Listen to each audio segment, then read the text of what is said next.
Hello. Welcome to a reading from the Bible of Ruth Chapter 2. Now Naomi had a relative on her husband's side, a man of standing from the clan of Elimelech, whose name was Boaz. And Ruth the Moabite said to Naomi, "Let me go to the fields and pick up the leftover grain behind anyone in whose eyes I find favor." Naomi said to her, "Go ahead, my daughter." So she went out, entered a field, and began to glean behind the harvesters. As it turned out, she was working in a field belonging to Boaz, who was from the clan of Elimelech. Just then Boaz arrived from Bethlehem and greeted the harvesters. "The Lord be with you." "The Lord bless you," they answered. Boaz asked the overseer of his harvesters, "Who does that young woman belong to?" The overseer replied, "She is the Moabite who came back from Moab with Naomi.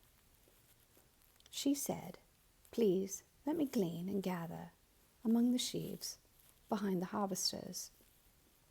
She came into the field and has remained here from morning till now, except for a short rest in the shelter." So Boaz said to Ruth, "My daughter, listen to me. Don't go and glean in another field, and don't go away from here. Stay here with the women who work for me. Watch the field where the men are harvesting, and follow along after the women. I have told the men not to lay a hand on you. And whenever you are thirsty, go and get a drink from the water jars the men have filled." At this she bowed down with her face to the ground. She asked him, "Why have I found such favor in your eyes that you notice me, a foreigner?" Boaz replied, "I've been told all about what you have done for your mother-in-law since the death of your husband, how you left your father and mother and your homeland and came to live with a people you did not know before. May the Lord repay you for what you have done. May you be richly rewarded by the Lord, the God of Israel, under whose wings you have come to take refuge. May I continue to find favor in your eyes, my Lord," she said. "You have put me at ease by speaking kindly to your servant, though I do not have the standing of one of your servants." At mealtime, Boaz said to her, "Come over here, have some bread and dip it in the wine vinegar." When she sat down with the harvesters, he offered her some roasted grain. She ate all she wanted and had some left over.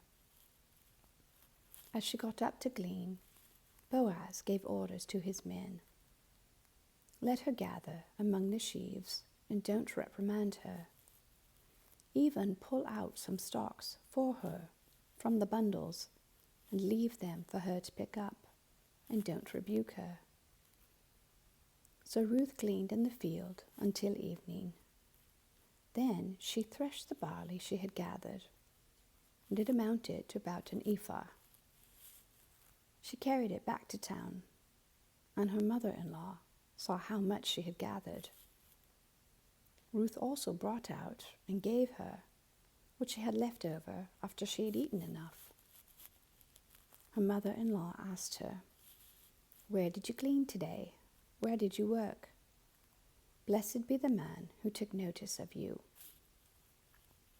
Then Ruth told her mother-in-law about the one at whose place she had been working. "The name of the man I worked with today is Boaz," she said. "The Lord bless him," Naomi said to her daughter-in-law. "He has not stopped showing his kindness to the living and the dead." She added, "That man is our close relative. He is one of our guardian redeemers." Then Ruth the Moabite said, "He even said to me, Stay with my workers until they finish harvesting all my grain." Naomi said to Ruth, her daughter-in-law, "It will be good for you, my daughter, to go with the women who work for him, because in someone else's field you might be harmed." So Ruth stayed close to the women of Boaz to glean until the barley and wheat harvests were finished, and she lived with her mother-in-law. Amen. Thank you for listening.